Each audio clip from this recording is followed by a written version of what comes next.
All right, let's talk about Smash. Smash. Well, so right off the get-go here, this one's going to be like a 64, okay? It is a show which is, I don't know. I didn't like the idea behind it overall. Typically, I really love shows that are about shows, believe it or not. So the making of a show, like a producer type of thing, are some of my favorite shows. In fact, when I'm don't not seeing theater, I like watching TV shows such as Smash, or movies that are about theater or about Hollywood or something about production. I really typically like that. So I was wanting to like it, and there are elements of it that I did like. I just felt like this whole concept of the main actress. Again, I'm not really good with names and all that, but the main actress who was highlighted in the show, who is the lead, who in turn is going to be playing Marilyn Monroe in the show within the show.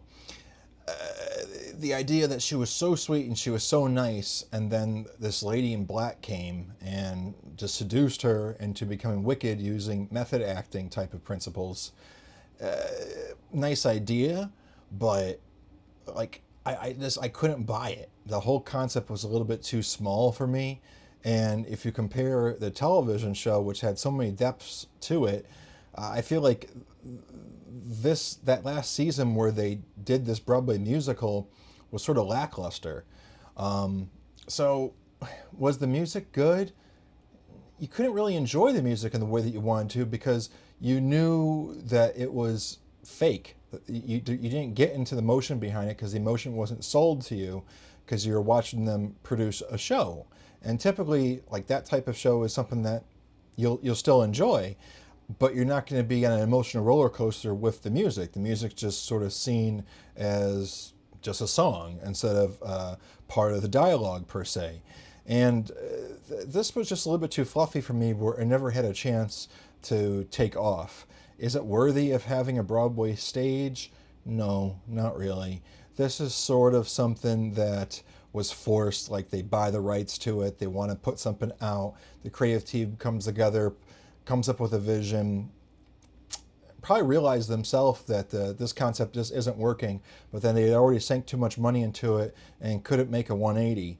And this is the show that we ended up seeing. So I wouldn't expect this to be getting any nominations. I wouldn't expect it to even stay on stage for too long. However, I wouldn't be too surprised if we're going to see this thing popping around the United States, heading over to London, because once you've purchased the rights for something like this and you've made all the set designs, I'm sure they'll be able to get their money back on this production. And I don't wish the producers any harm or the financiers any harm on this production. But for me, I wasn't upset like I'm upset with something that has absolutely no story whatsoever. I mean, there is a story going on here.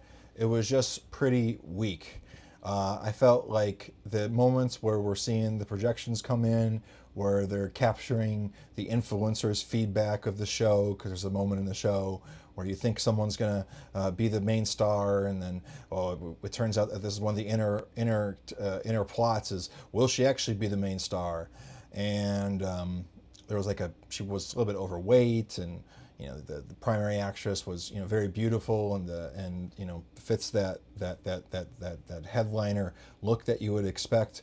And then she was about to be replaced by somebody that wasn't even her backup, but was someone who was like an assistant director behind the scenes.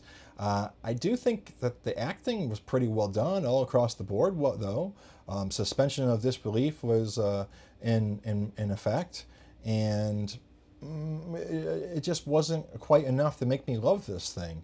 So Smash, something in the 60s, I would compare it to something like Shucked, even though Shucked wasn't about a show within a show, but it was like nice, but if I'm going to rate Shucked at like a 62 or a 64, this almost has to be rated less than that, so maybe this should actually get down to like the 58 or something like this. I'll think about it.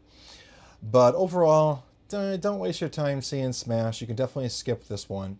And that's all I have to say.